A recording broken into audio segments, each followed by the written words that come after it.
सुनो, आप लोग बस ध्यान से सुनो, निश्चिंत होकर के। देवताओं का सतयुग त्रेता द्वापर में देवता पुष्प वर्षा के नाचते थे, कोई शुभ कार्य होता था। कलयुग के देवता पानी वर्षा के नाच रहे हैं, शुभ कार्य हो रहा है तो शुद्धि तो होनी ही चाहिए।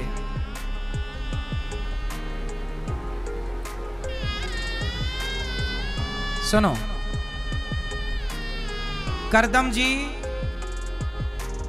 अपनी पत्नी से कहते हैं कि मुझे तपस्या करने की आज्ञा दो। पत्नी से आज्ञा मांग रहे हैं, क्यों? 4 आश्रम होते हैं हमारे यहाँ, ब्रह्मचर्य, गृहस्थ, वानप्रस्थ, सन्यास। 25 साल तक ब्रह्मचारी रहो, उसके बाद गृहस्थ में जाओ, 25 साल गृहस्थ में रहो। और गृहस्थ कितने वर्ष तक है? 25 वर्ष। जब आपकी बेटी का विवाह हो जाए, जब आपके बेटे का विवाह हो जाए, जब आपकी बेटी और बेटे का विवाह हो जाए, तो क्या करना चाहिए?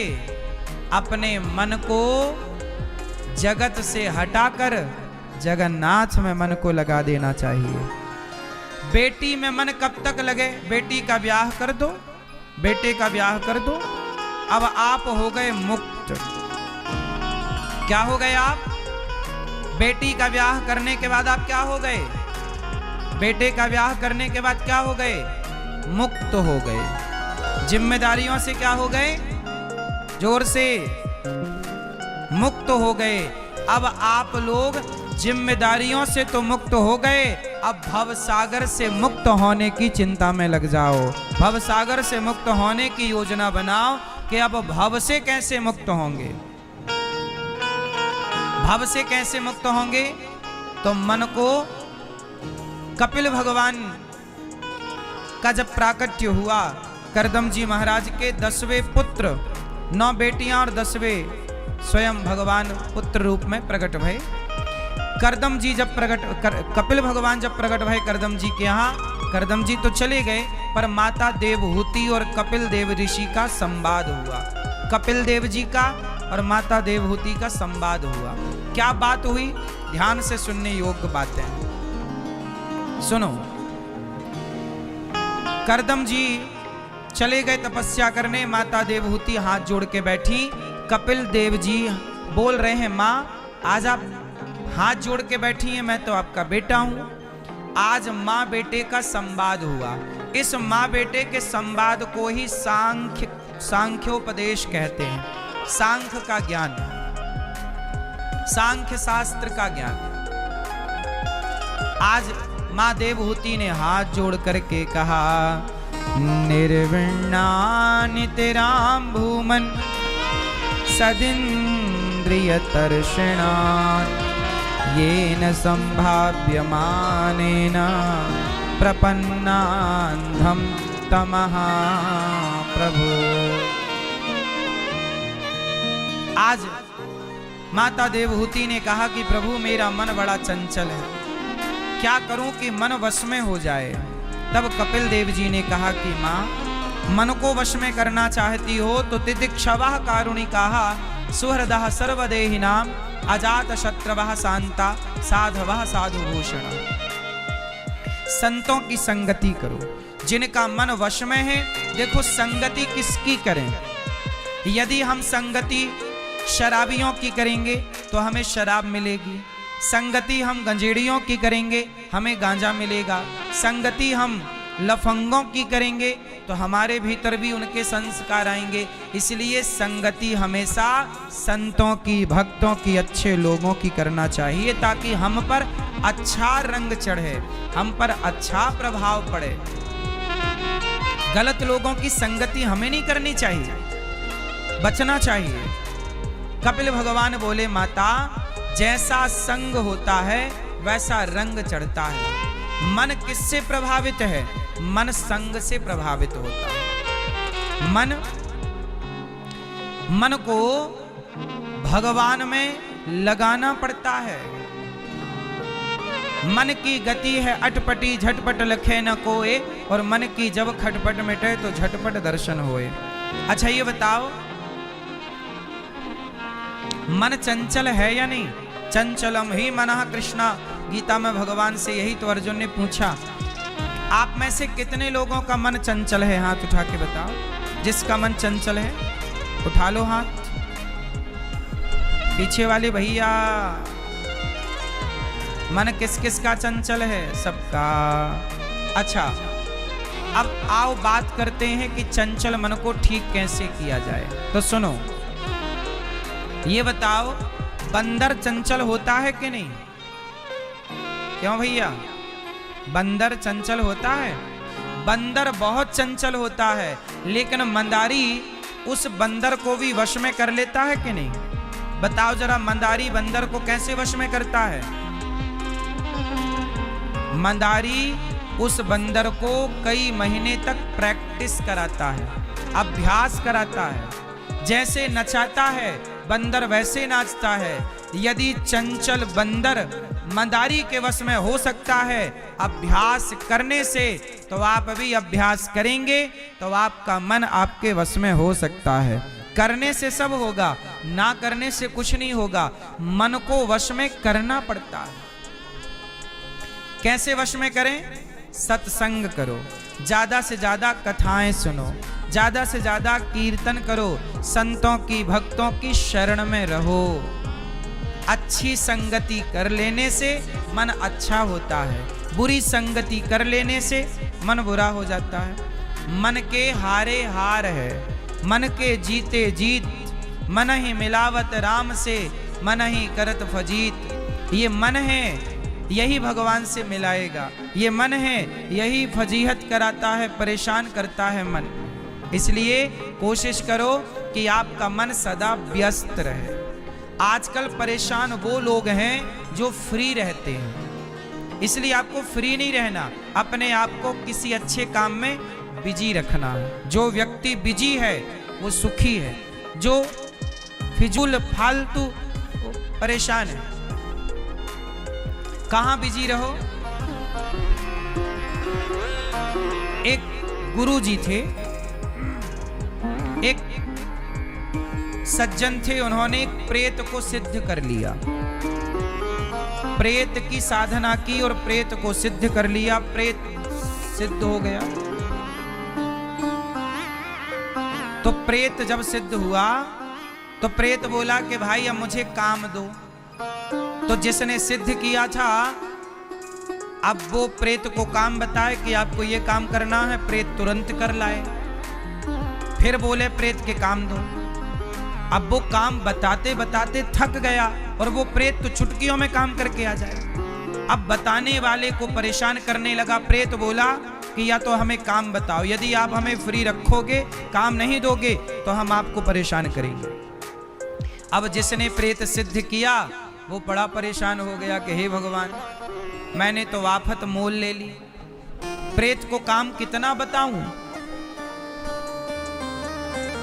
वो गुरुजी के पास गए अपने कि गुरुजी मैंने प्रेत को सिद्ध किया है, वो प्रेत मुझे परेशान करने लग गया। बोला काम बताओ। क्या काम बताएं? काम बोलता हूं तो चुटकियों में काम कर लेता है वो, मिनटों में। तब गुरुजी ने कहा कि एक डंडा गाड़ दो बीच में बांस का और प्रेत से कहो कि तुम इस पर चढ़ो उतरो, चढ़ो उतरो, यही काम है तुम्हारा।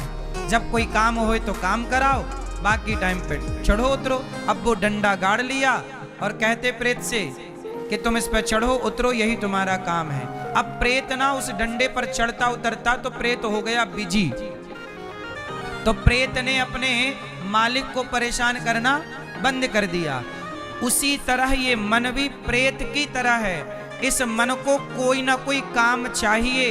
यदि मन काम में बिजी है तो आपको परेशान नहीं करेगा, और मन के पास कोई काम नहीं है तो मन आपको परेशान करने लग जाएगा। और इतना परेशान करता है मन के कई लोग आत्महत्या करने लग जाते हैं, डिप्रेशन में चले जाते हैं। इसलिए कहता हूं कि आप अपने आप को थोड़ा बिजी रखो। कहाँ बिजी रखें? खेती किसानी कर लो, ईमानदारी से दुकान बिजनेस कर लो, काम करो। जो समय बचे तो मन को माला जपने में लगाओ। मन चल सीताराम सीताराम बोल, मन भगवान का नाम जप, श्री कृष्ण गोविंद हरे मुरारी। हे मन सीताराम बोल, राधे श्याम बोल, जय श्रीमन नारायण बोल, मन को लगाओ। आप कहते हैं गुरुजी मन लगता नहीं, मन किसी का नहीं लगता, मन को लगाना पड़ता है। मन लगता नहीं है, मन को बोलो लगाना पड़ता है। अच्छे कामों में मन को लगाना पड़े। कैसे लगेगा? प्रैक्टिस करत करत अभ्यास के जड़मति होत सुजान, रसरी यावत जात है सिल पर पड़त निशान। जैसे रस्सी के घर्षण से पत्थर पर निशान पड़ जाता है, ऐसे करते करते आपको सफलताएं मिल जाती हैं, मन वश में हो जाता है। कपिल भगवान ने कहा, माता अहम सर्वेषु भूतेषु भूतात्मा अवस्थितः सदा, मुझे सब में देखने का प्रयास करो। ईश्वर कहाँ रहते हैं? एक बार क्या हुआ, नामदेव जी, एक भक्त हुए हैं नामदेव जी। नामदेव जी ने रोटी बनाई और रोटी बना के रखी और घी की कटोरी लेने अंदर गए, तब तक एक कुत्ता आया और रोटी मुंह पे दबा के भागा। नामदेव जी घी की कटोरी लेकर दौड़ पड़े कि भैया प्रभु सूखी रोटी ना खाओ, आपका दिया घी है, घी चुपड़ करके खाओ प्रभु, सूखी रोटी ना खाओ। लोगों ने कहा कि वो कुत्ता है। नामदेव जी बोले आपको कुत्ता दिख रहा है, लेकिन नामदेव जी ने भगवान से इतना प्रेम किया, अपने इष्ट को सब में ऐसे देखा कि कुत्ते में भी उन्हें अपने भगवान का दर्शन हो रहा है। ईश्वर को सब में देखने का अभ्यास, यही अभ्यास है। सब में ईश्वर को देखो, सब में ईश्वर है, सबको देखो ईश्वर के रूप में। यही अभ्यास आपको करना चाहिए। कपिल भगवान कहते हैं, मां जिम्मेदारियां कब तक उठाएं? आप अपनी जिम्मेदारियां छोड़ दीजिए। अब किसे दे दो? अपने बेटे को दे दो, अपनी बेटी को दे दो, और जिम्मेदारियां दे करके आप मुक्त हो जाओ। अच्छा ये बताओ, जब आपकी मृत्यु होगी तो बेटा कितना भी अच्छा हो, बेटी कितनी भी अच्छी हो, क्या बेटे के अच्छे होने से आपकी सदगति हो जाएगी? उत्तर दो। बेटा बहुत अच्छा है आपका, भगवान करे आपका बेटा बहुत अच्छा हो, बेटी बहुत अच्छी हो। अरे बेटा बहुत अच्छा हो, फिर भी मन को भगवान में लगाना चाहिए।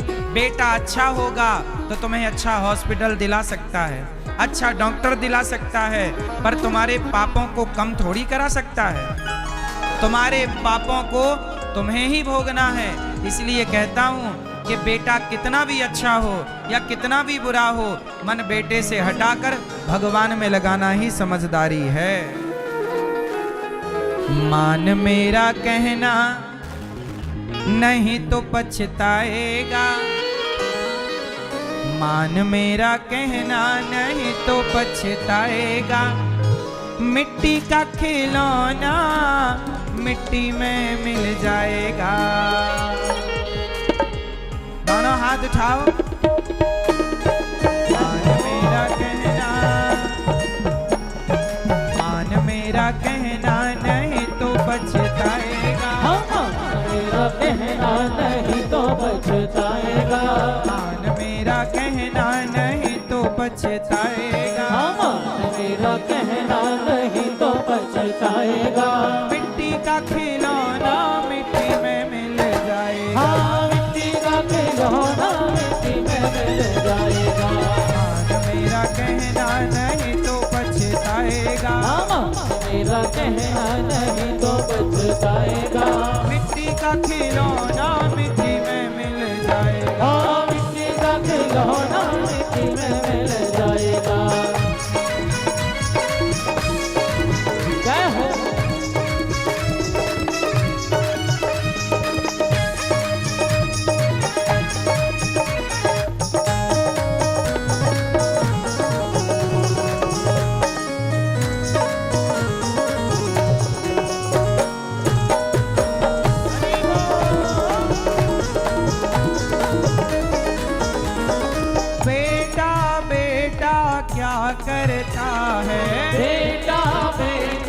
क्या करता है, बेटा बेटा बेटा बेटा क्या करता है, बेटा बेटा बेटा बेटा क्या करता है, बेटा बेटा ना करो क्योंकि बेटा तेरा एक दिन, बेटा तेरा एक दिन पड़ोसी बन जाएगा, बेटा तेरा एक दिन पड़ोसी बन जाएगा, बेटा तेरा एक दिन पड़ोसी बन जाएगा, बेटा तेरा एक दिन पड़ोसी बन जाएगा, मिट्टी का खिलौना मिट्टी में मिल जाएगा, मिट्टी का खिलौना मिट्टी में मिल जाएगा, मान मेरा कहना नहीं तो बच जाएगा, मान मेरा कहना नहीं तो बच जाएगा, मिट्टी का खिलौना मिट्टी में मिल जाएगा, हाँ मिट्टी का खिलौना मिट्टी में मिल जाएगा।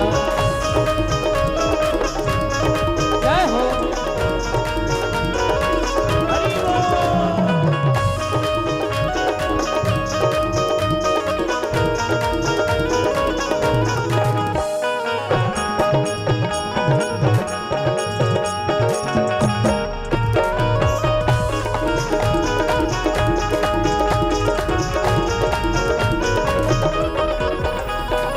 बेटी बेटी क्या करता है, बेटी बेटी क्या करता है, देखो साथ ना बेटा देगा ना बेटी, बेटी बेटी क्या करता है, बेटी बेटी क्या करता है, बेटी तेरी एक दिन, बेटी तेरी एक दिन, बेटी तेरी एक दिन जमाई ले जाएगा, बेटी तेरी एक दिन जमाई ले जाएगा, बेटी तेरी एक दिन जमाई ले जाएगा, बेटी तेरी एक दिन जमाई ले जाएगा, मिट्टी का खिलौना मिट्टी में मिल जाएगा, हाँ मिट्टी का खिलौना मिट्टी में मिल जाएगा, आज मेरा कहना नहीं तो बच जाएगा, आज मेरा कहना नहीं तो बच जाएगा, मिट्टी का खिलौना मिट्टी में मिल जाएगा, हाँ मिट्टी का खिलौना मिट्टी में मिल जाएगा।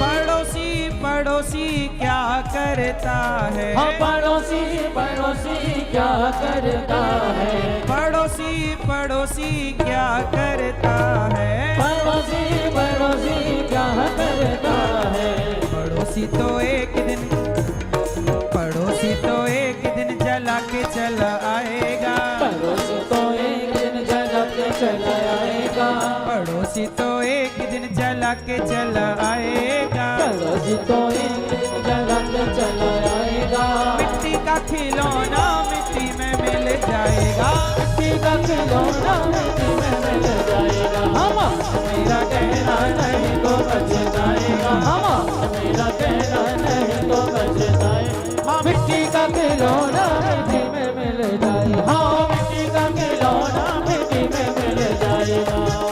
और धन दौलत तेरे कोठी बंगले, धन दौलत तेरे कोठी बंगले, इनसे ममता छोड़ दे पगले, इनसे ममता छोड़ दे पगले, सब कुछ तेरा यहीं पे रह जाएगा, सब कुछ तेरा यहीं पे रह जाएगा, सब कुछ तेरा यहीं पे रह जाएगा, सब कुछ तेरा यहीं पे रह जाएगा, मिट्टी का खिलौना मिट्टी में मिल जाएगा, मिट्टी का खिलौना मिट्टी में मिल जाएगा, हमारा मेरा कहना नहीं तो बच जाएगा, हमारा मेरा कहना नहीं तो बच जाएगा, मिट्टी का खिलौना मिट्टी में मिल जाएगा, हाँ मिट्टी का खिलौना मिट्टी में मिल जाएगा, हाँ मिट्टी का खिलौना मिट्टी में मिल जाएगा, ओ मिट्टी का खिलौना मिट्टी में मिल जाएगा, हाँ हाँ मिट्टी का खिलौना मिट्टी में मिल जाएगा।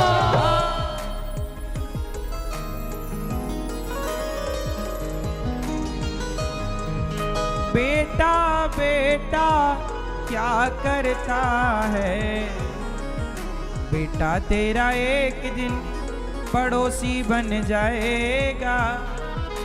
बेटा क्या बन जाएगा एक दिन? पड़ोसी। इसलिए भगवान में मन लगाया जाए।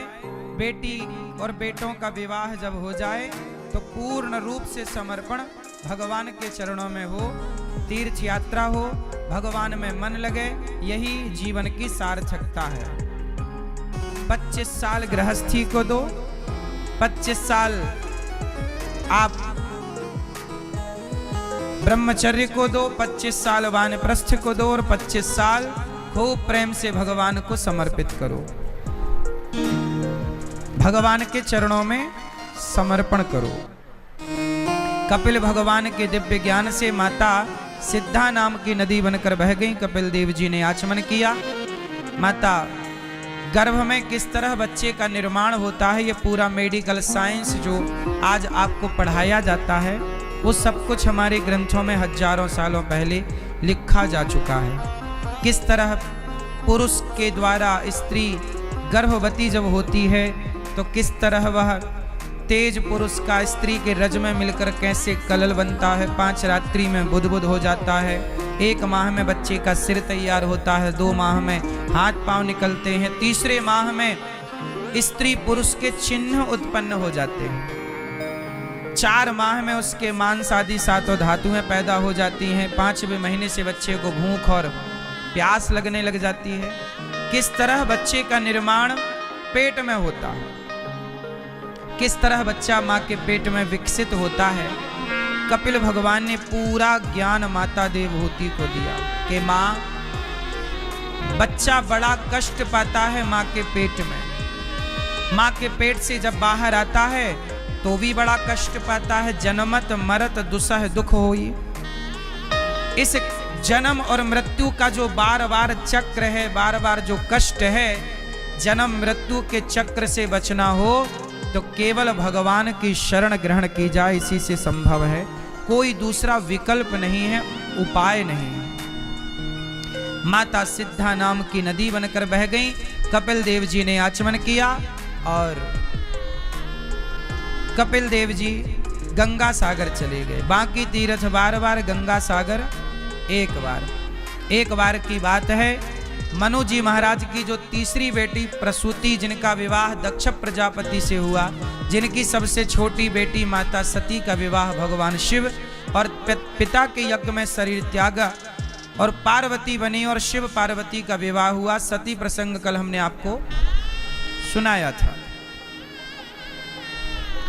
इस तरह से भगवान के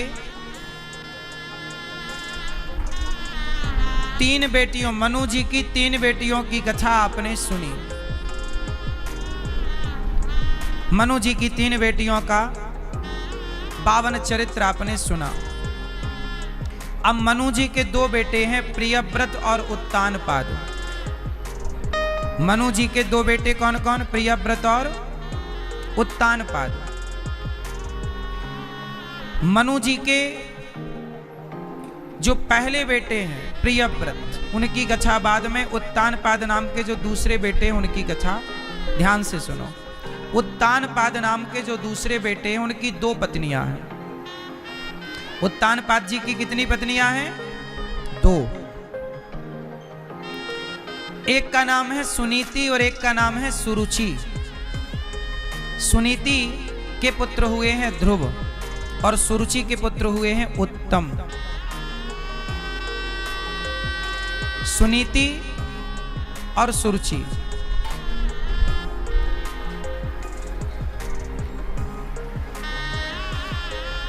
सुनीति के पुत्र जो हैं वो ध्रुव जी बहुत छोटी सी उम्र में उन्होंने अपने मन को भगवान में लगाकर ईश्वर को पा लिया। भगवान को पाने की उम्र क्या होती है? बचपन में पाएं कि जवानी में पाएं कि बुढ़ापे में पाएं? ईश्वर को कब पाएं? यदि ये कोई सवाल करे कि ईश्वर को पाने की उम्र क्या है, तो भगवान को पाने की सही उम्र छोटी सी उम्र।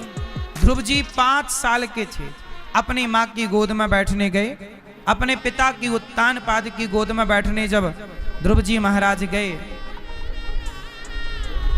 और ध्रुव जी को जब उनकी सौतेली माँ ने हाथ पकड़ करके नीचे गिरा दिया, कहा कि तू इस गोद में बैठने का अधिकारी नहीं है, जा बेटा तू जा करके तपस्या कर। ध्रुव जी महाराज अपनी मां के द्वारा अपमानित हो रहे। ध्रुव जी किसी और के द्वारा अपमानित नहीं भये, ध्रुव जी अपनी मां के द्वारा, सौतेली मां के द्वारा अपमानित हो रहे। और जब ध्रुव जी का अपमान हुआ, हाथ पकड़ करके सुरुचि मां ने नीचे गिराया, कहा तू जा तप कर, तपसाराध्य पुरुषम तस्यैवानुग्रहेण में गर्भे त्वं साधयात्मानम यदि इच्छसि नृपासनम। तू जा बेटा, जा करके तप कर, तप करने से तुझे भगवान मिले तो भगवान से कहना कि मुझे सुरुचि के गर्भ से जन्म दो। अब ध्रुव जी महाराज रोते रोते अपनी मां के पास गए। मां मेरा अपमान कर दिया, मां ने कह दिया तू अभागिन का बेटा है। मां क्या मैं अभागिन का बेटा हूं? ध्रुव जी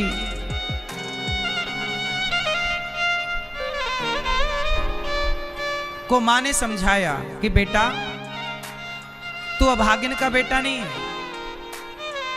परंतु तुझे तप करना चाहिए। जा बेटा तप कर, मैं तुझे तेरा पिता ना दिला सकी बेटा, तू जा तप कर। तप करने से भगवान मिले तो भगवान को पा लेने के बाद ना फिर किसी पिता की गोद की, किसी आसन की, गद्दी की आवश्यकता होती नहीं है। बेटा तू जा और जा करके तपस्या कर। ध्रुव जी महाराज तपस्या करने के लिए चल पड़े। मां के समझाने से मां ने समझाया, सत्यम सुरुच्या विहितम भवान में यद दुर्भगाया उदरे गृहीता। हे प्रभु, हे बेटा, तेरी मां ने सच कहा। सत्यम सुरुच्या, तेरी सुरुचि मां ने बिल्कुल सत्य कहा। तू जा तप कर, तप करने से तुझे भगवान मिलेंगे। ध्रुव जी महाराज चल पड़े। कहां चले? ध्रुव जी तपस्या करने। और जब ध्रुव जी तपस्या करने चले तो जानते हैं क्या हुआ? रास्ते में नारद जी मिल गए, देवर्षि नारद। और जब नारद जी मिले तो नारायण नारायण, कहो पुत्र कहां जा रहे हो? मैं तपस्या करने जा रहा हूं, मेरी मां ने अपमानित कर दिया, मैं उस अपमान का बदला लेने जा रहा हूं। तब नारद जी ने कहा, पुत्र ऐसे अपमान का बदला नहीं लिया जाता, ये उम्र तुम्हारी तपस्या करने की नहीं है, खेलने खाने की है। जाओ तुम मां की गोद में बैठो और प्रेम से खेलो खाओ। ध्रुव जी महाराज नारद जी के समझाने पर कहते हैं कि देखो कुछ भी हो जाए, आज मैं भगवान को पाए बिना लौटूंगा नहीं। आप मुझे ईश्वर को पाने का कोई मंत्र देना चाहते हो तो मंत्र दे दो, वरना मैं तपस्या तो करूंगा ही करूंगा। ध्रुव जी की जब परम निष्ठा नारद जी ने देखी तो नारद जी ने उन्हें मंत्र दे दिया, ओम नमो भगवते वासुदेवाय। जब ध्रुव जी ने यह मंत्र पाया और नारद जी ने इसकी पूरी विधि बताई कि इस मंत्र को इस तरीके से जपना है। जब ध्रुव जी ने इस मंत्र को पा करके और जाप स्टार्ट किया, ओम नमो भगवते वासुदेवाय, ओम नमो भगवते वासुदेवाय। जब इस मंत्र का जाप किया तो अपने आप ध्रुव जी का मन स्थिर होने लग गया। नारद जी ने यही समझाया कि देखो स्थितियां कैसी भी हों, पर कभी किसी से बदले की भावना नहीं रखनी चाहिए बेटा। अब तो ध्रुव जी महाराज बड़े प्रेम से सबसे मन को हटाकर चित्त को ईश्वर में लगाते हैं, ईश्वर की उपासना करने लग गए, आराधना करने लग गए और बड़े प्रेम से ध्रुव जी ने मंत्र का जाप किया। करते करते करते करते 1 माह बीत गया। 3 दिन में 1 बार खाते, फिर तपस्या करते, फिर 6 दिन में 1 बार खाते, दूसरा माह लगा तो 6 दिन में 1 बार, तीसरा माह लगा तो 9 दिन में 1 बार। ऐसे करते करते ध्रुव जी ने अपनी तपस्या को धीरे धीरे धीरे धीरे बढ़ाया। 5 माह जब पूरे हो गए तब ध्रुव जी महाराज ने 5 माह पूरे कर लिए और तब जाकर के भगवान को लगा कि अब ध्रुव जैसे भक्तों को दर्शन देना ही चाहिए। तब भगवान ध्रुव जी को दर्शन देने नहीं, ध्रुव जैसे भक्तों का दर्शन करने के लिए भगवान प्रकट हो गए। बोलिए भक्त वत्सल भगवान की। जब ध्रुव जी के सामने भगवान प्रकट भये तो ध्रुव जी आंखें बंद करके खड़े थे। ओम नमो भगवते वासुदेवाय का जाप चल रहा था। जब ध्रुव जी इस तरह मंत्र का जाप कर रहे हैं, मंत्र का जाप कर रहे थे, तब ध्रुव जी मन को स्थिर करके आंखें बंद करके खड़े थे। तभी भगवान ने सामने से अपनी कृपा दृष्टि डाली और ध्रुव जी महाराज ने जैसे ही आंखें खोली तो ध्रुव जी की आंखों के सामने वही छवि, जो छवि भगवान की मन मंदिर में दिख रही थी, वही छवि ध्रुव जी को भगवान की सामने से नजर आ गई। आंखें खोली तो सामने भगवान खड़े, सुंदर से उनके घुंघराले से बाल, भगवान चतुर्भुज रूप में भगवान श्रीमन नारायण खड़े हैं और भगवान का दर्शन ध्रुव जी महाराज कर रहे हैं। बड़े प्रेम से ध्रुव जी महाराज ने जब भगवान का दर्शन किया तो ध्रुव जी क्या कहें, कुछ आता जाता तो है नहीं, कुछ पढ़े लिखे तो है नहीं ध्रुव जी। तब ध्रुव जी ने, भगवान ने शंख का स्पर्श कराया और ध्रुव जी ने स्तुति की। योऽन्तः प्रविश्य मम वाचमिमां प्रसुप्तां संजीवयत्यखिलशक्तिधरः स्वधाम्ना अन्यास्तहस्तचरणश्रवणत्वगादीन् प्राणान्नमो भगवते पुरुषाय तुभ्यम्।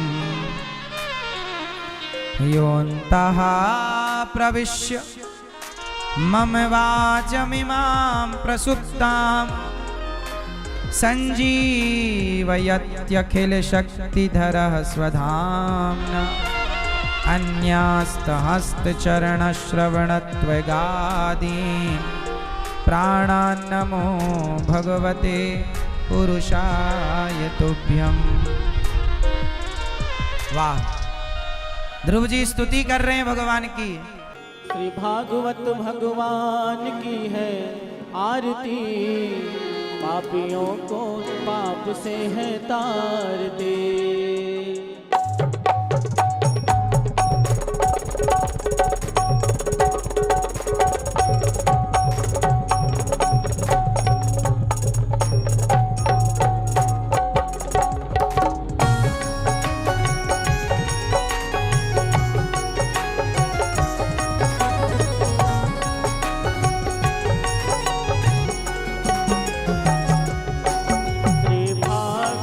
भगवान की है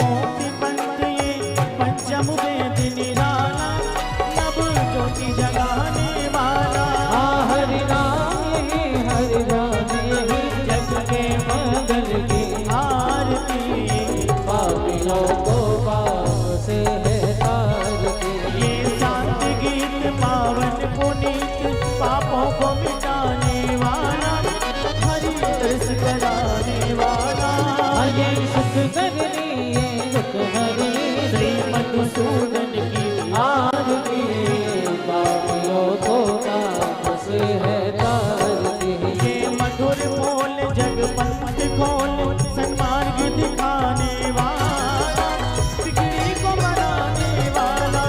श्री राम यही घनश्याम यही प्रभु के महिमा की आरती, पापियों को पाप से है तार दी। भागवत भगवान की आरती, पापियों को पाप से है तार दी। कर्पूर गौरम करुणावतारम संसारसारम भुजगेन्द्रम सदा वदनं हृदयारविन्दे भवानी जय भवानी जय भवानी जय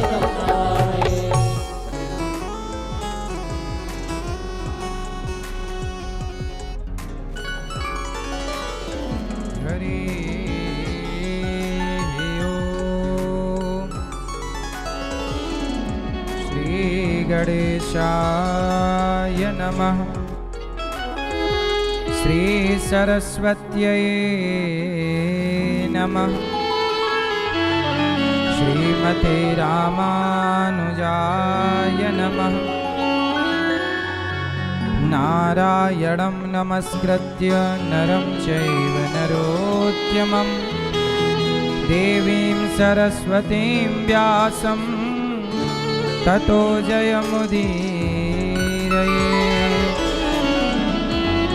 लक्ष्मीनाथसमारम्भां नाथयामुनमध्यमाम्, अस्मदाचार्यपर्यन्तां वन्दे गुरो परम्पराम्। जय जय श्री राधारमण, जय जय नवल किशोर, जय गोपी चित चोर प्रभु, जय जय माखन चोर। जय जय माखन चोर, जय जय माखन चोर। राधा मेरी मात है, पिता मेरे घनश्याम, इन दोनों के चरणों में मेरा कोटि कोटि प्रणाम। मेरा कोटि कोटि प्रणाम, मेरा कोटि कोटि प्रणाम। आए हो तो प्रेम से लो हरि का नाम, सब भक्तों को अनिरुद्ध की जय जय राधे श्याम। जय जय राधे श्याम, जय जय राधे श्याम, जय जय सीताराम।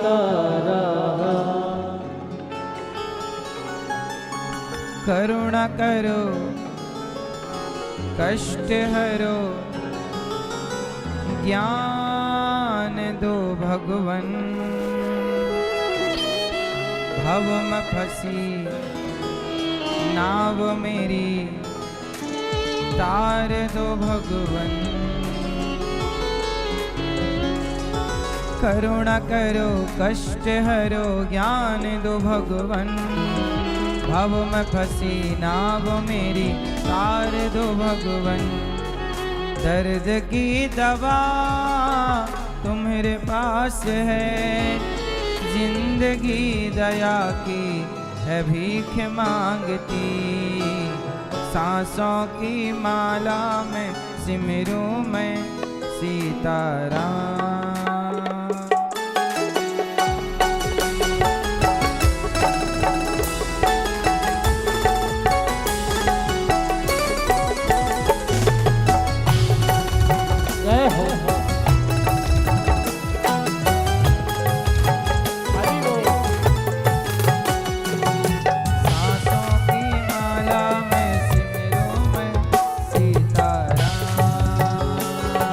सांसों की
तेरा कुछ नहीं मेरा।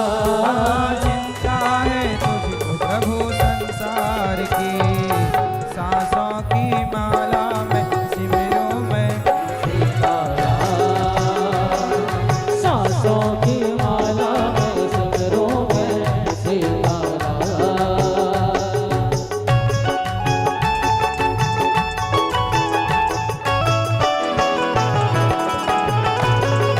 जय हो।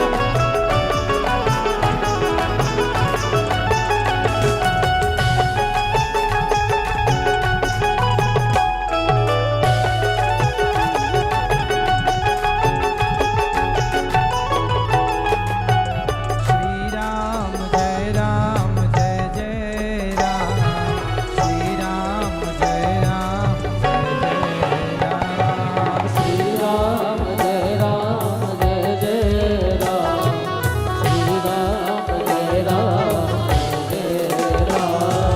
श्री राम जय राम जय जय राम, श्री राम जय राम जय जय राम। श्री राम जय राम जय जय राम, श्री राम जय राम जय जय राम। दो अक्षर का प्यारा नाम, श्री राम जय राम जय जय राम। आहा, दो अक्षर का प्यारा नाम, श्री राम जय राम जय जय राम। बन जाएंगे तेरे बिगड़े काम, श्री राम जय राम जय जय राम। बन जाएंगे तेरे बिगड़े काम, श्री राम जय राम जय जय राम। श्री राम जय राम जय जय राम, श्री राम जय राम जय जय राम। राम जय राम जय जय राम, राम जय राम जय राम, श्री राम जय राम जय जय राम, श्री राम जय राम जय जय राम, श्री राम जय राम जय जय राम, श्री राम जय राम जय जय राम। श्री राम जय राम जय जय राम, श्री राम जय राम जय जय राम, श्री राम जय राम जय जय राम, श्री राम जय राम जय जय राम, श्री राम जय राम जय जय राम, श्री राम जय राम जय जय राम, श्री राम जय राम जय जय राम, श्री राम जय राम जय जय राम, श्री राम जय राम जय जय राम, श्री राम जय राम जय जय राम, श्री राम जय राम जय जय राम, श्री राम जय राम जय जय राम, जय जय राम जय जय राम जय जय राम।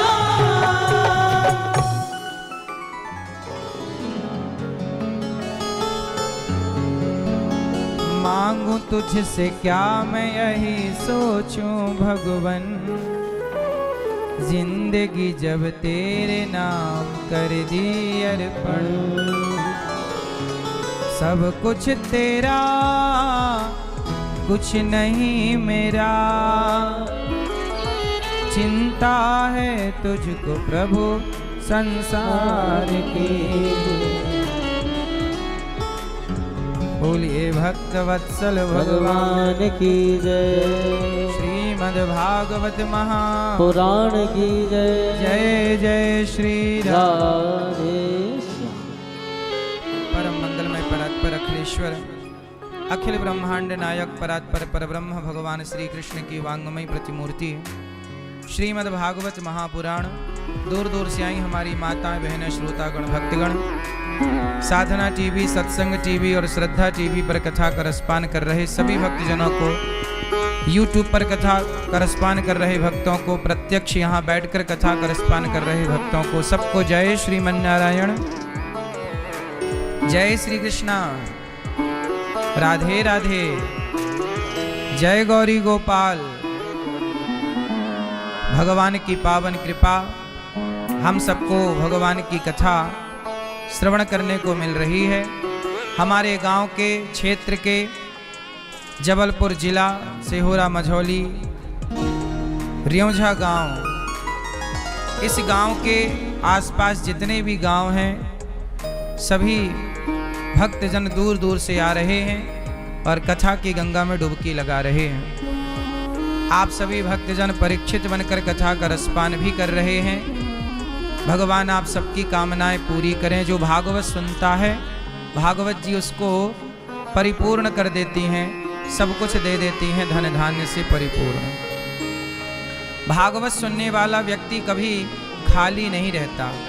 जो उसके कामना होती है, जो इच्छा करी हूँ मन माही, जो इच्छा आप मन में करते हैं, भागवत जी उस इच्छा को पूरी कर देती हैं। इसलिए भागवत सुनने वाला व्यक्ति अपनी इच्छाओं से परिपूर्ण हो जाता है। भागवत जी सारी कामनाएं पूरी करती हैं। आप सभी की उपस्थिति, विप्रजनों की, आचार्य जनों की उपस्थिति, हमारे भैया श्री वासुदेव भैया, हमारे भैया अशोक शास्त्री जी भोपाल से, वृंदावन से हमारे वासुदेव भैया, गौरी गोपाल गुरुकुल में आप भागवत जी पढ़ाते हैं। अशोक जी बड़ी सुंदर गौ सेवा, समाज की सेवा करते हैं। आप सभी आचार्य जनों की उपस्थिति, हमारे भैया योग सिखाते हैं बड़े प्रेम से, और योगाचार्य जी हैं, मयंक, ज्ञान किशोर भैया हमारे राहुल भैया, विकास जी, आकाश जी, सभी लोगों की अहम भूमिका है इस कार्य में। आप सभी की उपस्थिति, ये जो बड़ा आयोजन यहाँ हो रहा है, आज से लक्ष्मी नारायण भगवान का यज्ञ जो प्रारंभ हो रहा है, यह आप सबके सहयोग से हो रहा है। यह कथा, यह आयोजन आप सबका है। ये कथा आप सबकी है। आप सबके सहयोग से ही यहाँ पर ये दास अनिरुद्ध की जन्म भूमि है। हमारा जन्म पास में सिमरिया गांव वहाँ हुआ, परंतु हमने जब होश संभाला, आंखें खोली, जब कुछ जानने पहचानने के योग्य हुए, तब हम यहीं जाने पहचाने सब चीज़ों को। तो आप सभी दूर दूर से इस कथा का रसपान करने आ रहे हैं। हमारे भैया श्री विधायक जी, माननीय श्री अजय बिश्नोई जी, माननीय विधायक श्री प्रणय प्रभात पांडे जी, गुड्डू भैया, श्री शारदा तिवारी नगर पालिका अध्यक्ष, मनेंद्र अग्निहोत्री जी, विनय असाटी जी, प्रांजल पांडे जी, टूटू भैया जी, प्रशांत परोहा जी, हमारे भैया प्रणय प्रभात पांडे जी का बहुत बड़ा योगदान। उनकी हिम्मत को प्रणाम करना चाहिए कि उनकी हिम्मत, ये टेंट इत्यादि की व्यवस्था उन्होंने की, तब जाकर के ये कार्यक्रम प्रारंभ हो सका और आज हम सब सुन पा रहे हैं। तो एक बार तालियां हमारे भैया श्री प्रणय प्रभात पांडे जी के लिए। हमारे भैया श्री अजय बिश्नोई जी ने अन्य व्यवस्थाओं को ध्यान में रखते हुए आज मुख्यमंत्री जी को यहाँ लाने का कार्य उन्होंने संभाला है। एक बार तालियां हमारे भैया श्री अजय बिश्नोई जी के लिए।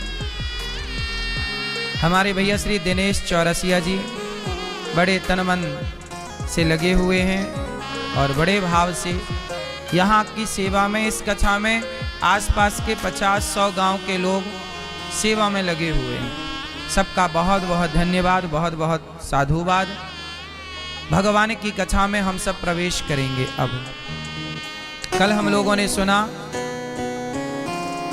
राजा परीक्षित एक दिन शिकार खेलने गए।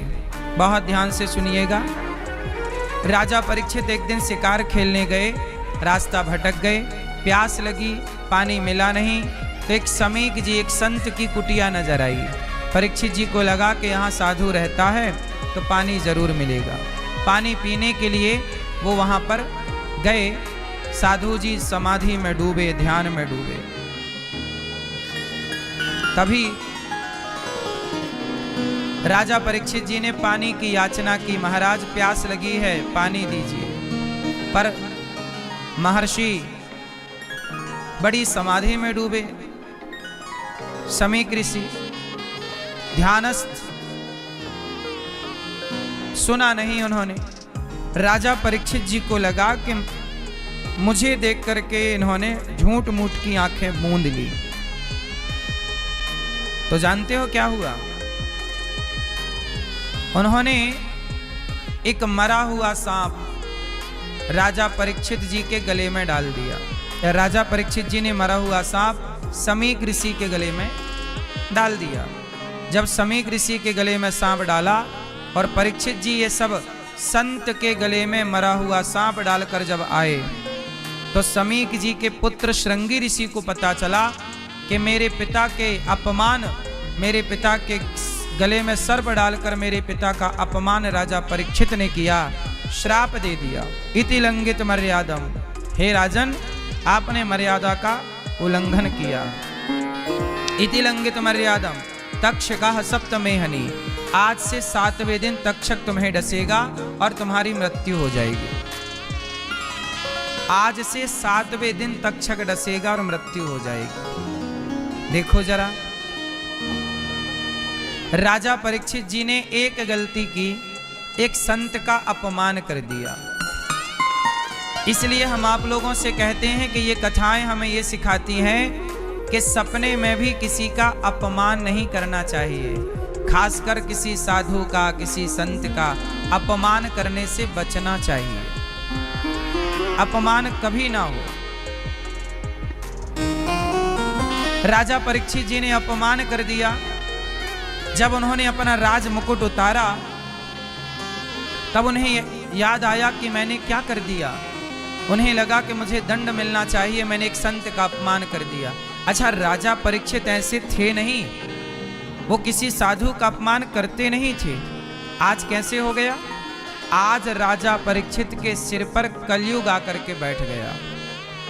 विनाश काले विपरीत बुद्धि, जब अनाश मनुज का छाता है, पहले विवेक मर जाता है। राजा परीक्षित जी के सिर पर कलयुग कैसे बैठा? राजा परीक्षित ने कलयुग को रहने के 4 कमरे बनवाए। बताओ ये कौन सा युग चल रहा है? सब लोग बताओ। मैया, ओ मैया, ये कौन सा युग चल रहा मेरी माँ? जोर से।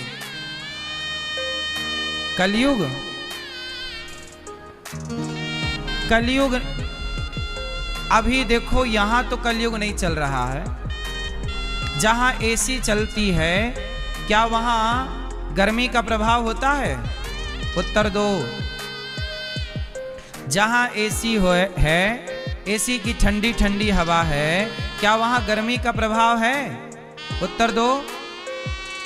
जैसे जहां एसी चलती है तो वहां गर्मी का प्रभाव नहीं होता, उसी तरह जहां भगवान की कथा होती है, कीर्तन होता है, सत्संग होता है, वहां कलयुग का प्रभाव नहीं होता। कलयुग का प्रभाव कहां होता है? द्यूतम, पानम, स्त्रियः, सूना। कलयुग कहां रहता है? कलयुग का पहला ठिकाना है जुआ, द्यूतम। जहां जुआ वहां कलयुग, जहां जुआ वहां कलयुग। इसलिए जुआ खेलने से बचो। जुआ कलयुग को निमंत्रण देता है। कलयुग का पहला स्थान जुआ। कौरवों ने जुआ खेला था, नाश हुआ कि नहीं? उत्तर दो।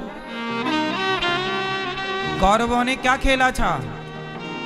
पांडव और कौरवों का क्या हुआ था? जोर से। जुआ। उस जुआ के कारण पांडवों को 12 साल का वनवास मिला। उस जुआ के कारण महाभारत का बीज बोया गया। वो जुआ ही तो था, महाभारत का जनक। बताओ, महाभारत का जनक कौन? जुआ।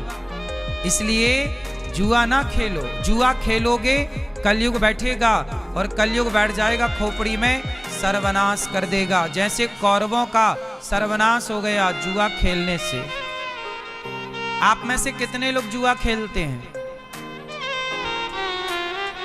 जो खेलते हैं बताओ। खेलते हैं? क्यों? एक सज्जन बोले, महाराज जी हम जुआ नहीं खेलते, बस टाइम पास करते हैं। टाइम पास के लिए ताश के पत्ते खेलते हैं। हमने कहा कि टाइम पास, अब आप क्या टाइम पास करोगे? अब तो टाइम खुद आपको पास करने वाला है। अब आप क्या टाइम पास करोगे? देखो, ये जीवन टाइम पास करने के लिए नहीं मिला, ये जीवन मिला है अच्छे कर्म करने के लिए। अच्छे काम कर लो। पैसा मिला है तो जुआ खेल के ना गवाओ, अच्छे काम में लगाओ। समाज की सेवा कर लो, किसी भूखे को रोटी दे दो, किसी प्यासे को पानी की व्यवस्था करा दो। अच्छे काम कुछ भी किए जा सकते हैं ना। अब देखो, आप लोग कथा सुनने यहाँ आ रहे हैं, सबके भोजन की व्यवस्था यहाँ पर है। ये अन्नदान ही तो है ना कि भक्तों को पेट भर भोजन मिल जाए। अच्छे काम में भी आपका पैसा खर्च हो सकता है और बुरे काम में तो हो ही रहा है। इसलिए जुआ जहां है वहां कलयुग है। द्यूतम, दूसरा ठिकाना पानम। शराब, जहां शराब है वहां कलयुग है। शराब, आप में से कितने लोग शराब पीते हैं? बताओ। कोई नहीं पीता? आप पीते हैं शराब? नहीं? सही है, अच्छा। जहां शराब है वहां कलयुग। द्यूतम पानम, शराब पियोगे बुद्धि भ्रष्ट हो जाएगी। लोग कहते हैं कि शराब पानी ही तो है, पिएंगे निकल जाएगा। नहीं साहब, ऐसे नहीं निकलता, नाश करके निकलता है। मैं भोपाल जेल के अंदर कैदियों को कथा सुनवाने गया था, सेंट्रल जेल भोपाल।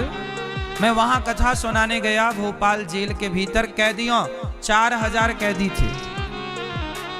मैंने उन कैदियों से पूछा कि भाई तुम जेल कैसे आ गए? तो 99% कैदियों ने यही कहा कि महाराज जी, हमने शराब के नशे में मर्डर कर दिया, शराब के नशे में बलात्कार किया, शराब के नशे में ये गलती हो गई। जो भी अपराध हुआ वो कहाँ कैसे हुआ? शराब के नशे में। आज जितने भी कैदी हैं, आप किसी भी जेल में जाओ, भारत के जेल के भीतर जितने भी कैदी हैं, वो कैदी केवल शराब के कारण गलतियां करते हैं। शराब पी ली और क्राइम कर दिया, अपराध कर दिया, फिर तो जेल होना ही है। मूल वजह क्या है? शराब क्या करती है?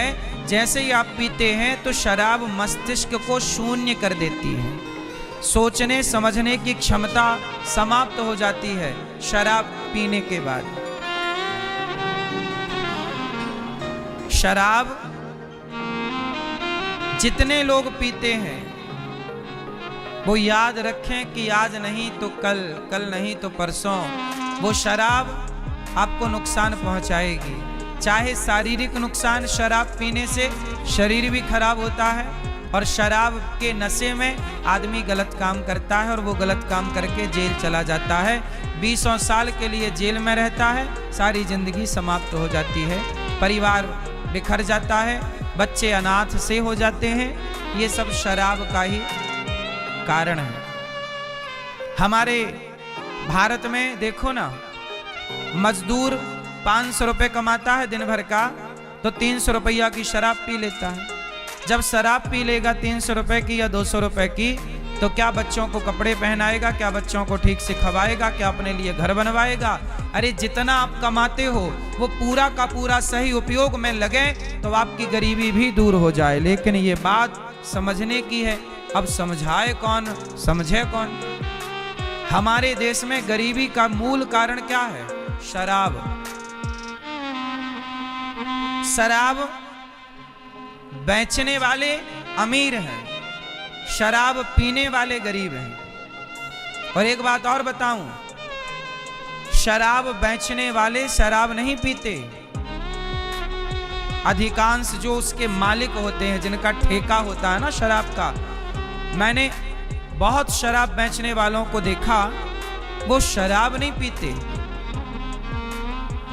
वो जानते हैं कि हम पीना शुरू कर देंगे तो ये हमें पी जाएगी। शराब व्यक्ति एक बार पीता है, उसके बाद तो शराब आपको पी पी के समाप्त कर देती है। फिर आप थोड़ी पीते हो शराब, शराब आपको पी जाती है।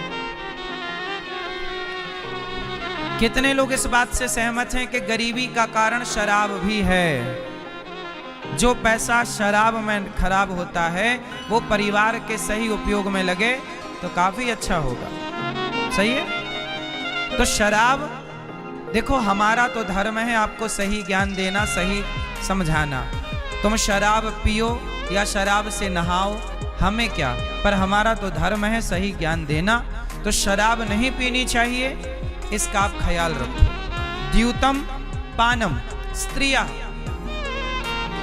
जहां शराब है वहां कलयुग, जहां जुआ है वहां कलयुग, और जहां स्त्रिया, जहां पर स्त्री गमन है, पर नारी पैनी छुरी तीन तरफ से खाए, धन हरे यौवन हरे और घोर नरक ले जाए। पराई स्त्री को ना देखना साहब, वरना क्या होगा? सर्वनाश। किसका हुआ? रावण का, पराई स्त्री को देखने के कारण। इसलिए पराई स्त्री, कलयुग का वास होता है। जहां पर पुरुष पर नारी का संग हो वहां कलयुग प्रवेश कर जाता है। और कलयुग का चौथा स्थान स्त्रियः सूना, मांसाहार। जहां मांसाहार है वहां कलयुग। कलयुग का एक पांचवा स्थान और है, बेईमानी से कमाया गया धन। जो व्यक्ति ईमानदारी से कमाता है उसकी कमाई, उसके धन में कृष्ण का वास होता है, और जो बेईमानी से धन कमाता है उसके धन में कलयुग का वास होता है, और वो धन विनाश की ओर ले जाता है। इसलिए कमाई कैसी हो? ईमानदारी की। बेईमानी का धन बिल्कुल ना हो, बेईमानी से बचना चाहिए। आप देख लो, जितने लोग बेईमानी का धन कमाते हैं सब लोग दुखी हैं, परेशान हैं। पता नहीं क्यों कमाते हैं बेईमानी का। बस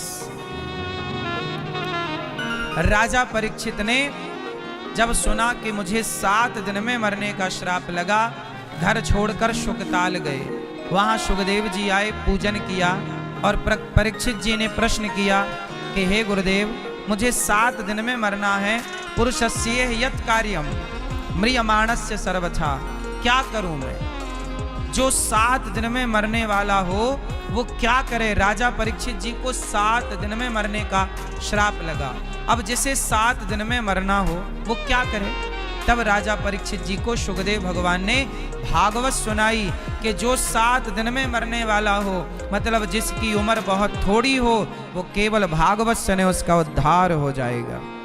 अभी 12 मई से वृंदावन में भागवत जी के पोथी पाठ बैठेंगे। आप लोग भी अपने पितरों के लिए, पूर्वजों के लिए भागवत जी के पोथी पाठ बिठा सकते हैं। जीवन में एक बार भागवत जरूर सुनना चाहिए। आप लोग आओ, वृंदावन में 7 दिन रहो और वहां प्रेम से भागवत की पोथी पाठ बिठाकर अपने पितरों को भागवत सुनवाओ। इससे पितरों का तो उद्धार होगा, उनके आशीर्वाद से आपका भी उत्थान होगा, आपका भी यश कीर्ति बढ़ेगी। भागवत जरूर सुनना चाहिए, सबको सुनना चाहिए। अभी राजा परीक्षित जी ने देखा कि सुखदेव भगवान आ गए, चरणों में प्रणाम किया। गुरुदेव मैं क्या करूं? तब सुखदेव भगवान ने कहा, वरीयाने सते प्रश्न क्रतो लोके हितं नृप, आत्मवित् सम्मतः पुंसां श्रोतव्या दिशु यः परः। निद्रया ह्रियते नक्तं व्यवायेन च वावयावयः, दिवाचार्थे हया राजन् कुटुम्ब भरणेन वा। सुखदेव जी ने कहा, वरीयाने सते प्रश्न, हे राजन, आपने लोक हित के लिए बड़ा ही श्रेष्ठ प्रश्न किया है। आजकल का व्यक्ति निद्रया ज्यादा सोता है और पैसे कमाते कमाते मर जाता है। आप लोग पैसे कमाते हैं, पैसे कमाना बिल्कुल गलत नहीं है, सबको पैसा कमाना चाहिए। पर मुझे एक बात बताओ, आप सब लोग कि पैसे आप लोग किसके लिए कमा रहे हैं? उत्तर दो। सबसे मेरा सवाल, पैसे कमाना बुरा बिल्कुल नहीं है, पैसे सबको कमाना चाहिए। जरा बताओ पैसे आप लोग किसके लिए कमा रहे हैं? सब लोग उत्तर दो। टोपी वाले भैया बताएंगे, चलो बताओ पैसे आप किसके लिए कमाते हो? किसके लिए कमाना चाहिए? पैसे क्यों कमाने चाहिए?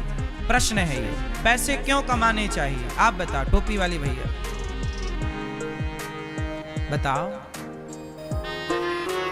हैं?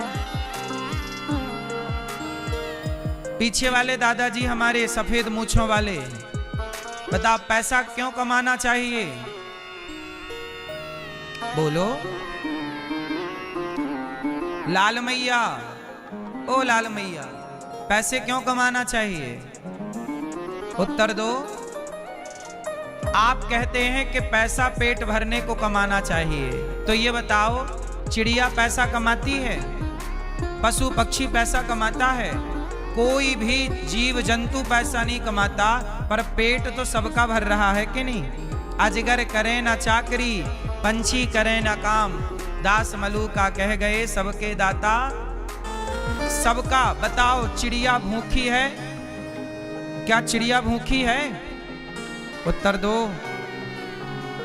क्या पशु पक्षी भूखे हैं? सबका पेट भर रहा है। पैसे क्यों कमाते हैं लोग? बताओ। देखो पैसा क्यों कमाते हैं? रोटी, कपड़ा और मकान, ये हम सबकी जरूरतें हैं। हमारे पास क्या होना चाहिए? भरपेट रोटी होनी चाहिए, पहनने को कपड़े होने चाहिए, रहने को मकान होना चाहिए, और बच्चों को पढ़ने पढ़ाने के लिए शिक्षा की व्यवस्था होना चाहिए। ये हम सबकी जरूरत है। हमारी जरूरत क्या है? रोटी, कपड़ा और मकान। ये हमारी क्या है?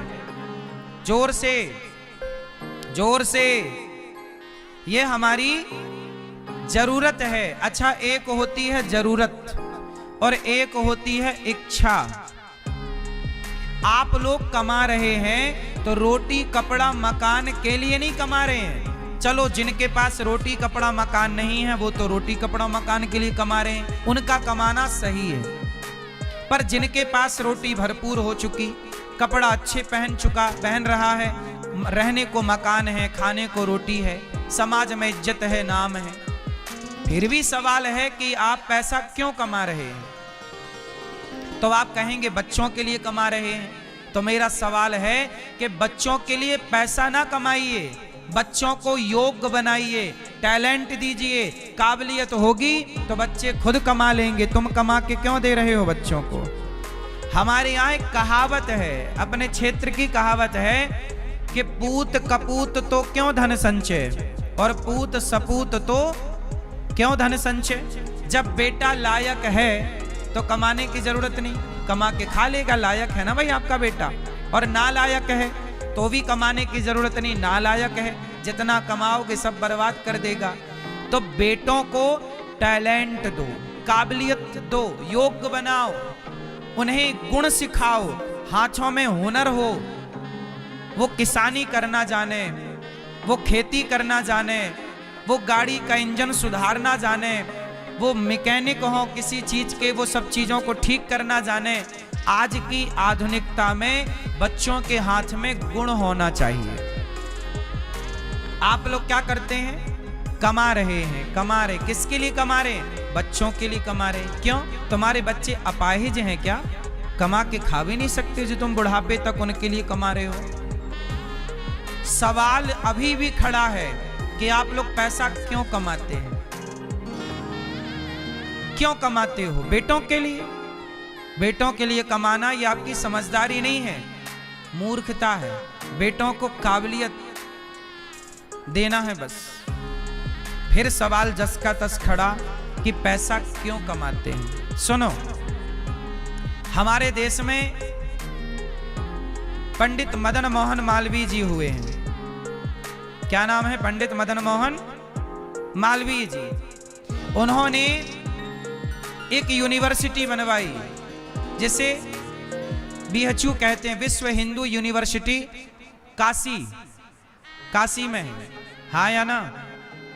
काशी में बहुत बड़ी यूनिवर्सिटी है, पूरे भारत की लगभग सबसे बड़ी यूनिवर्सिटियों में वो एक है। पंडित मदन मोहन मालवीय जी ने बनवाई। पैसा कमाया उन्होंने, कैसे कमाया?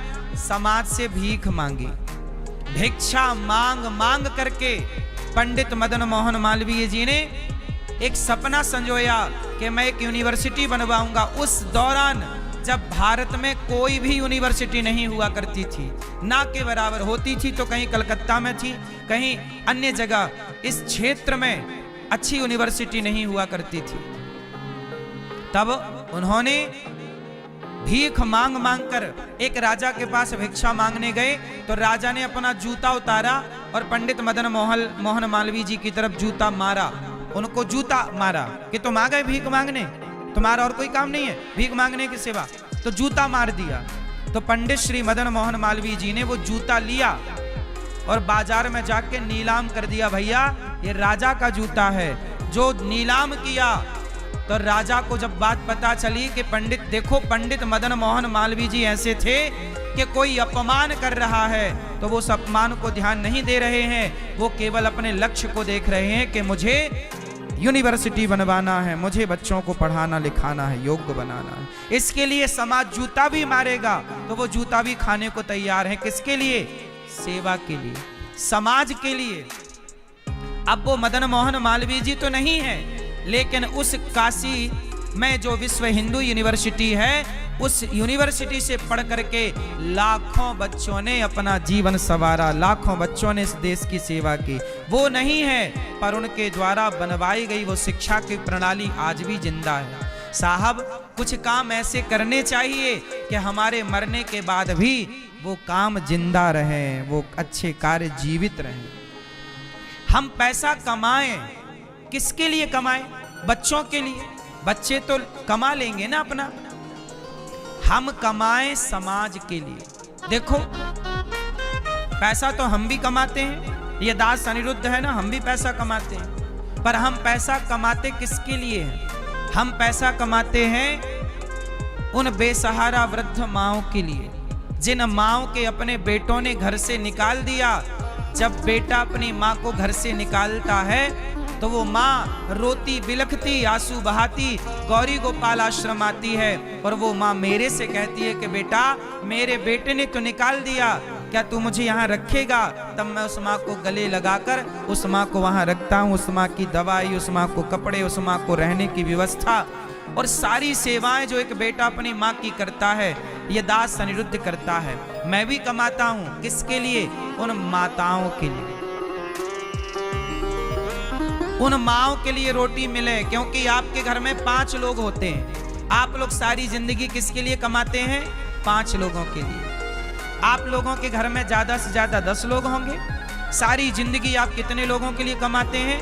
5-10 लोगों के लिए। पर हमारे पास तो 290 बेसहारा वृद्ध माताएं हैं और 150 बच्चे गौरी गोपाल गुरुकुल में पढ़ रहे हैं, और निःशुल्क बच्चों का रहना, खाना, पढ़ना, लिखना सब निःशुल्क। वो बच्चे पढ़ें, इसके लिए हम कमाते हैं। और गौरी गोपाल गौशाला में 400 गाय, 125 नंदी रहते हैं, वो गाय को चारा भूसा मिले, इसके लिए हम कमाते हैं। गौरी गोपाल आश्रम में अन्न क्षेत्र चलता है, कोई भी संत आओ सबको भरपेट भोजन, कोई भी भक्त आओ सबको भरपेट भोजन। गौरी गोपाल में 1 लाख रोटियां रोज बनती हैं सब भक्तों के लिए। धाम है ना वृंदावन, लाखों लोग रोज आते हैं, लगभग 25 से 30 हजार लोगों को पेट भर भोजन मिलता है नित्य। और सुनो, हम कमाते किसके लिए हैं? इसलिए कमाते हैं कि रियोंझा गांव में एक छोटा सा स्कूल हम बना सकें, जहां 3-4 हजार बच्चे पढ़ें और क्षेत्र के बच्चों को निःशुल्क शिक्षा प्राप्त हो। अब मेरा मन है कि यहाँ एक स्कूल कक्षा 1 से 12वीं तक हो और वहाँ बच्चे पढ़ें, निःशुल्क पढ़ें, अच्छी से अच्छी शिक्षा उन्हें निःशुल्क मिले। तो अब बताओ, कमाना सार्थक है या नहीं? उत्तर दो।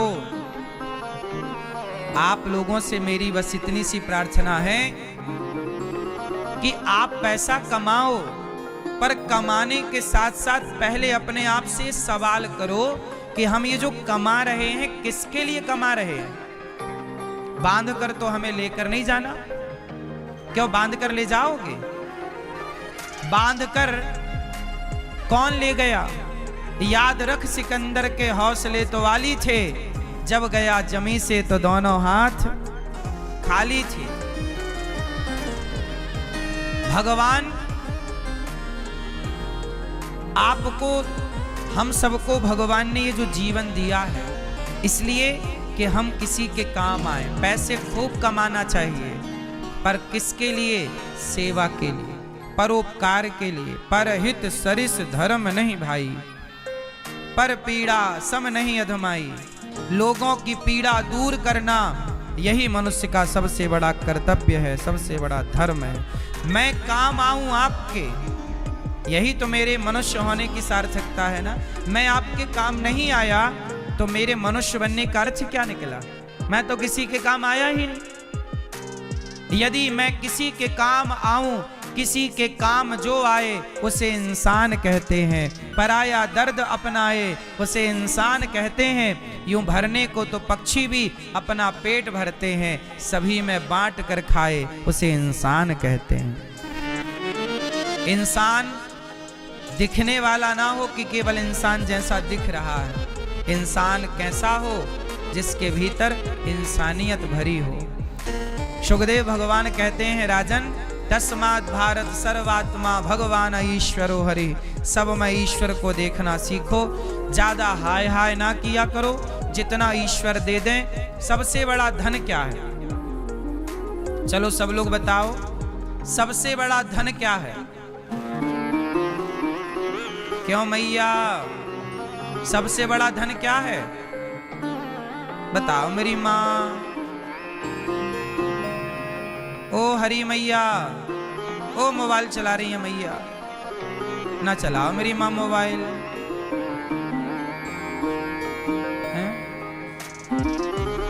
सुनो, सबसे बड़ा धन क्या है? सब लोग बताओ क्या? हाँ, गौधन, गजधन, बाजधन और रतन धन खान। जब आवे संतोष धन, सब धन धूरी समान। इस धरती का सबसे बड़ा धन है संतोष। जितना दिया है विधाता ने बहुत है, ये मानना चाहिए। अच्छा ये बताओ, भगवान ने जितना दिया है वो कम है कि ज्यादा है? उत्तर दो जोर से। क्या है वो? हे प्रभु, आपने हमें जो दिया है वो बहुत दिया है। मुझे तुमने दाता बहुत कुछ दिया है। तेरा शुक्रिया है, तेरा शुक्रिया है ना? ठीक है।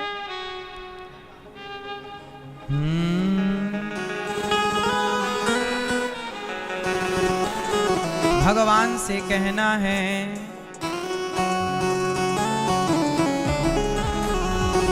मुझे तुमने दाता,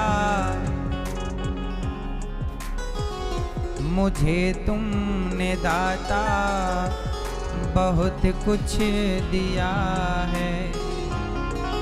तेरा शुक्रिया है, तेरा शुक्रिया है। मुझे तुमने दाता बहुत कुछ दिया है। तेरा शुक्रिया है, तेरा शुक्रिया है।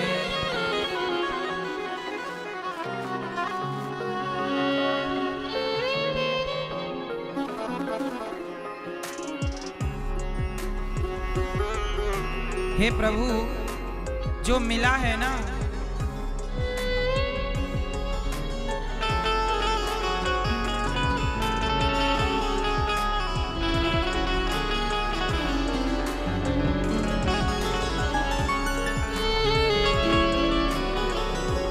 न मिलती अगर दी हुई दात तेरी, क्या थी जमाने में औकात मेरी, तुम ही ने तो जीने के काबिल किया है, तुम ही ने तो जीने के काबिल किया है, तेरा शुक्रिया है, तेरा शुक्रिया है। मुझे तुमने दाता बहुत कुछ दिया है, मुझे तुमने दाता कहो सब बहुत कुछ दिया है, तेरा शुक्रिया है, तेरा शुक्रिया है। मुझे है सहारा तेरी बंदगी का, मुझे है सहारा तेरी बंदगी का, है जिस पर गुजारा मेरी जिंदगी का, है जिस पर गुजारा मेरी जिंदगी का। मिला मुझको जो कुछ तुम्ही से मिला है, मिला मुझको जो कुछ तुम्ही से मिला है, तेरा शुक्रिया है, तेरा शुक्रिया है। मुझे तुमने दाता, सब लोग बोलो मेरे साथ, बोलो मेरे साथ, मुझे तुमने दाता बहुत कुछ दिया है, तेरा शुक्रिया है, तेरा शुक्रिया। किया कुछ न मैंने, शर्मसार मैं हूँ, तेरी रहमतों का तलबगार मैं हूँ। दिया कुछ नहीं मैंने, दिया कुछ नहीं, बस लिया ही लिया है, तेरा शुक्रिया है, तेरा शुक्रिया है। अच्छा ये बताओ, आपने ईश्वर से लिया ही लिया है कि कुछ दिया भी है? चलो बताओ, आपने ईश्वर को क्या दिया है? क्या दिया भैया? चश्मा वाले हमारे दादाजी बताएंगे। आपने ईश्वर से लिया ही लिया है कि कुछ दिया भी है? चश्मा वाले भैया।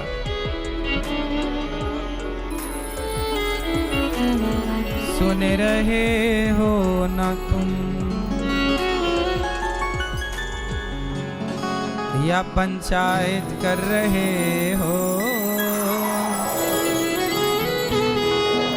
सुन रही हो ना माँ,